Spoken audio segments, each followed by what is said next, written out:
Right, here we go. It's a Rover P6 rear caliper. This happens to be driver's side. The video I did previous was a partial rebuild to help one of our friends in Spain who'd bled the system before they adjusted the handbrake mechanism up, and consequently the piston popped right up, tilted over to one side and jammed. Not that far up obviously, because obviously there's this little washer here stops it from travelling too far. Right, down here we've got all of the parts assembled. Couple of differences. The very early cars had cam arms like that, fit in there. The next generation had that type. You can see they lost the piggyback on it. These actually fit differently on the cars, and the final version is that one, which is what we'll be using today, because where possible that's what we use. So 3 versions of those. Don't know whether you can see those that clear, but from up in front of the, can we see that? That's the 3 versions. That is the version that you most commonly see, or a similar version to that I should say, you see on the Ford Zephyrs and Zodiac Mark IVs, because they had the same rear brakes, except on the Zephyr they were outbound, whereas on the P6 they were inboard. Right, so those are 3 variations. Coupled with the very earliest version, you would have a post that would screw in there and would have a separate sleeve. The second version was actually a post with the sleeve already mounted onto it. The third version, actually that was upside down, that should be that way up. The third version and the final version is that one. So you've got 3 generations of parts that are internals. They all do the same job. The only slight difference is, if you've got the early type, they used a different arm to hold everything in place.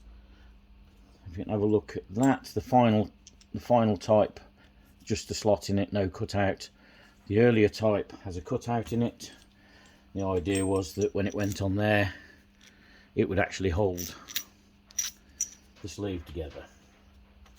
In between that and that type, there was that type with a cage on it. Again, they would hold the sleeve when they're fitted, because there's a cutout in them. But forget all those, because we're not using those today. Basically, you've got lose that, don't need that in the way. You've got cam arm, which is made up of, on the later types there's a spacer to start with, then you've got a spring which goes on and hooks on underneath there, and you've also got a shield which all goes into there. We need to put a bit of grease on it first. On the earlier type caliper, that hole isn't recessed so far, and you've got a little metal ring like that, which you would have a seal in that goes inside it, and that would push in there, replaced later by that plastic washer. The later type has a different size ring on it, which goes in there like so. So you could actually assemble it all together like that. We won't, we'll do it separately in a second. Once that's in, we'll be putting those in, which hold everything down. We've got the main hydraulic piston to go in, which will go in there with the seal on it. Your your handbrake tappet, which sits in there, which I didn't want to do that. I definitely didn't want to do that. It will come back out, trust me.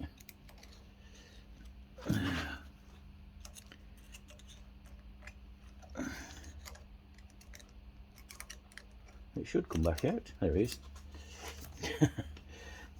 That works a lot better if that's in there. What I've just showed you is what would happen if you took this arm out while that's in place, because normally it will do that, or when it's working properly it'll do that. And that's your handbrake. That actually is what makes your handbrake come on and off. Right, then you've got the screw that holds everything together on the front. You've got this piece here, which you'll see in a minute where that goes. There's your cup assembly. Inner piece is held in with a spring that goes up through there. That's your S spring that holds everything together, another big spring.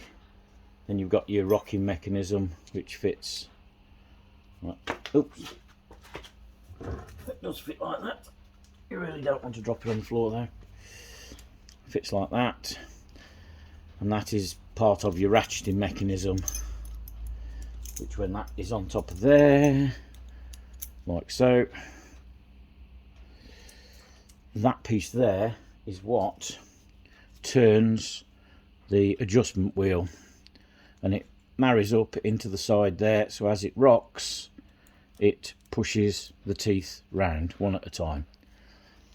I'll show you that now, because once it's in there and going in, you'll never see it. Doesn't matter how close up we get. You've then got a set of seals over here, cover seal, hydraulic seal,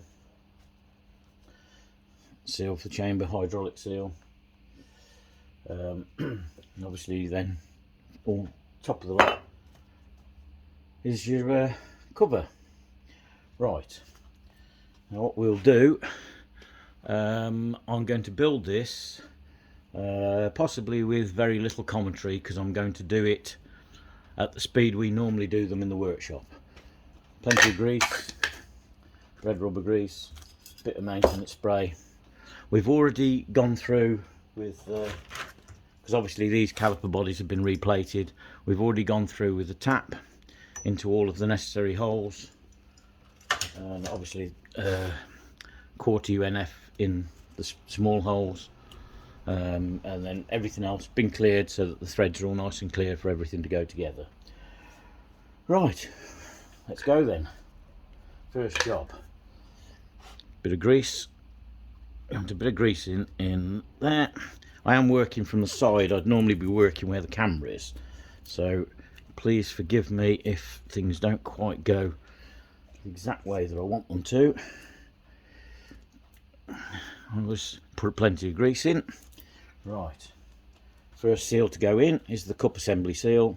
Slide it in, push in, it goes into a recessed groove at the bottom there. Next one in is the one for the handbrake cam, which gets pushed in there. You've just watched me assemble the handbrake cam with its spacer, which stops the spring from collapsing down, the spring and the shield for that item there, that little seal. We normally give it plenty of grease on there. Twist that in, it'll actually grease all of the orifice up as it goes in. That's it, that's now in place. White fingers, because otherwise there'll be grease everywhere. Now then, excuse me leaning over everything, twist that round. That should go into the hole on the front. That's the screw in.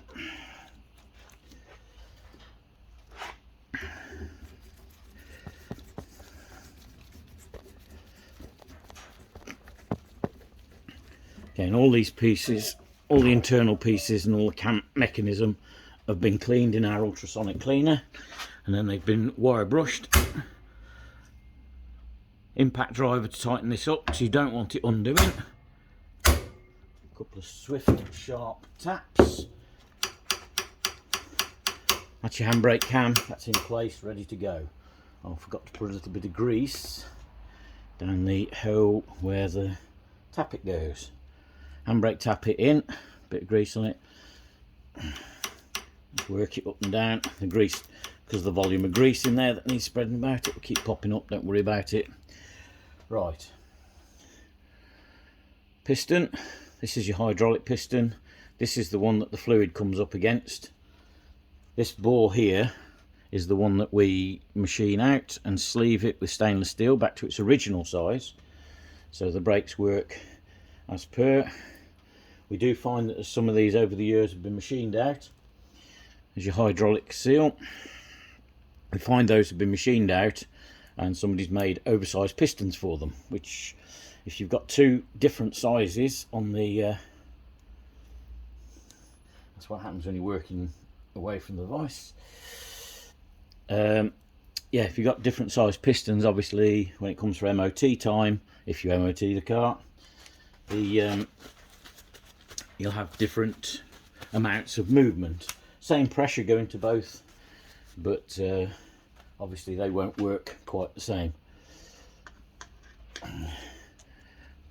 This is a blunting tool, it's not a sharp tool, and I use the back of it to ease it in past the edge of the stainless steel insert, because that can be sharp sometimes and slice the seal open. Once it's in, pops down, that's that. Right, next bit. Plenty of grease on the cup assembly, because this will end up exposed as your brake pads wear down. Start off with that way round. When you're finished, it needs to be that way round. So it'll catch on the body if you try putting it in the other way. Right, that's that.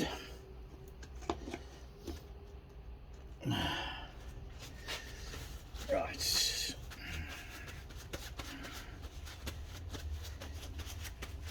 That bit of tissue is done. Now then, now we've got that in there. In the thread, slight spray of maintenance spray. This one's got a PTFE in it, so it won't actually dry up completely. It'll always stay slightly greasy. Right, in with your posts. If you've cleared the threads out nicely from when it was plated, they should wind straight in. You'd be surprised how many times they don't. Right.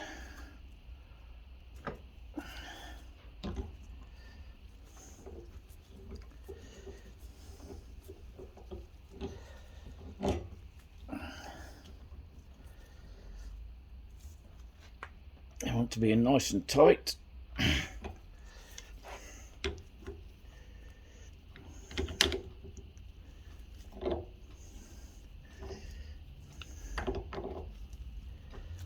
Oops. That's it, they're in nice and tight. Right, we've already got a hydraulic piston in, so on with the washer to stop it coming out. That's how much movement it's got. Literally, there's your top of your piston there. It has got, what, 4mm movement, something like that. That's all your brakes will actually do, which is why it's important to get your handbrake actually sorted properly. That should then drop on there. In goes a screw that holds all that together, which is an Allen key, which has disappeared. There it is.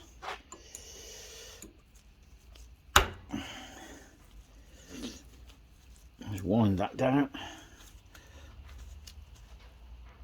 That goes in nice and tight. Always make sure that's seated down properly. Just a little tap. Job done. Right. This is now your advance wheel. We've already checked all the teeth and everything, so we know that's working. Off screen, you'll just see we've just sprayed a bit more spray, maintenance spray on it. That now should wind in. This is what winds your piston, your cup assembly out, as the piston and the handbrake tap it, rock up and down.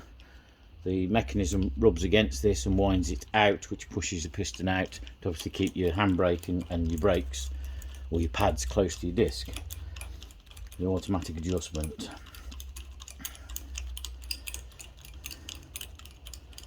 That goes down as far as you can. Put your finger underneath, just hold, make sure you haven't pushed it down and collapsed it.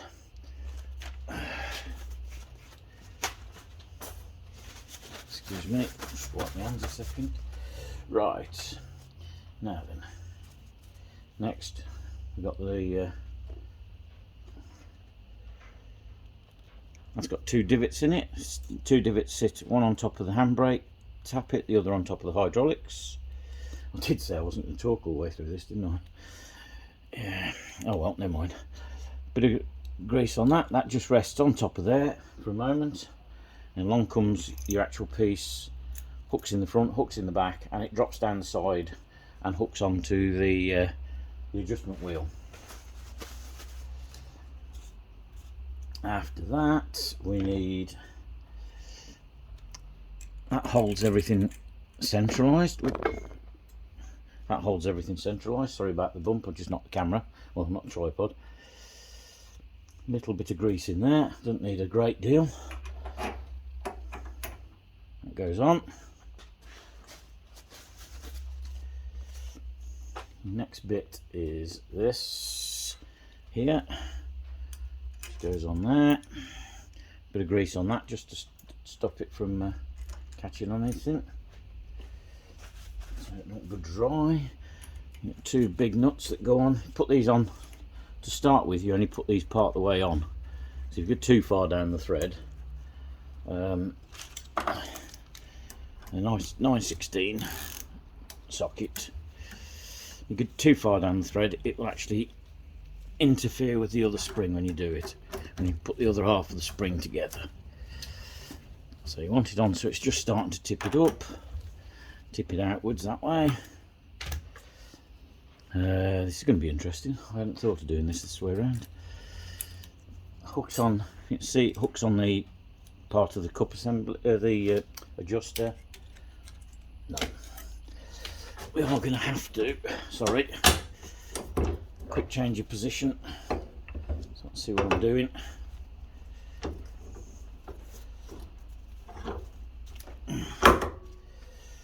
Thought I could do that from that side, but I can't. Got my hand underneath to hold it. That hook's on underneath there. Nice and centrally. I need two screwdrivers for this bit. Hooking the edge of that, one under there. If you've got it right, it just drops back in. When it clicks, it's in.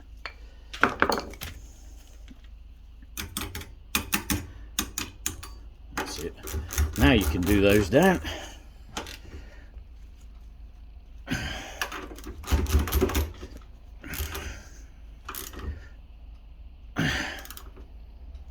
Nice and tight. Right, now then, we've got two flat washers. The only purpose of these things is to stop crap getting in. I always put a bit of grease on there, bit of grease on that one. Just stops any moisture getting in from the cover. There's our cover. You've got the seal itself has got flat edge, you've got curved edge. Curved edge upwards, well if that's upwards, upwards. Go on the corners first, because obviously it's got two square corners which make it difficult, and then you should be able to feed it round and pop it on.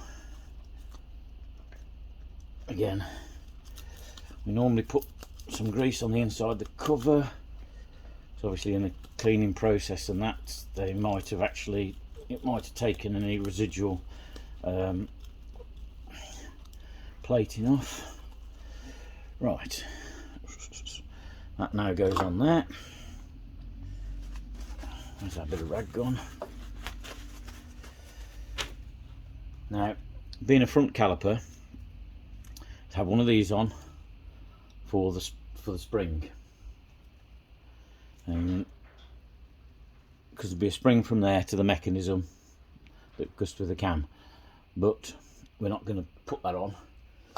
In fact, I'm going to take that back off a second, because the one thing I haven't shown you is when you're at this stage, you can turn the cam, you can see it all moving, and if I shut up you'll hear it clicking. Now what it's doing, as that's coming up and pushing the wheel round, it's pushing the cup assembly down onto your pad.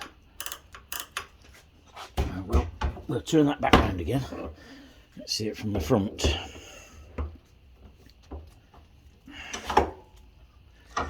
So,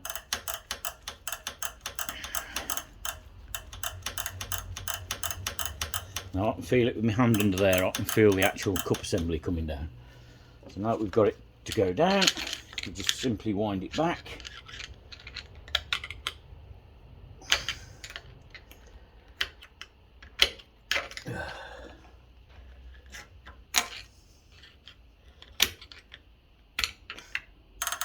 When you've got it in the right place, and you've got it far enough back, it'll click. Now this is exactly the same as if you had the tool on there winding it back. If you can't do it with a flat blade screwdriver, that mechanism or the cup assembly is jammed. Right, that can now go back on. We put the pal nuts back on, because that particular part I just showed you, you should have kept that when you took it off the car. And when we send it out, you'll need to take it off the car and take it off the one on the car.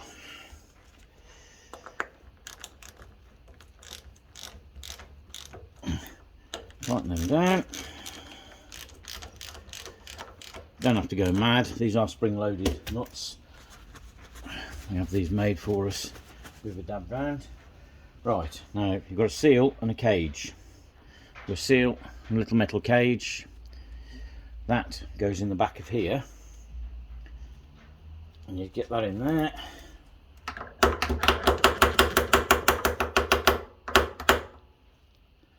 Knock it in. That's ready for when it goes back to the diff. Your caliper pin goes in from the front through to the back, and it will go into that. You see, it's got 2 grooves in it, 2 seals in the bag. Obviously that doesn't normally come with a caliper unless it's seized in and people have left it in. But when we send it back, we just put the 2 seals in there, we put them in there. There you go, job's a good one. Just needs a bit of grease wiping off it.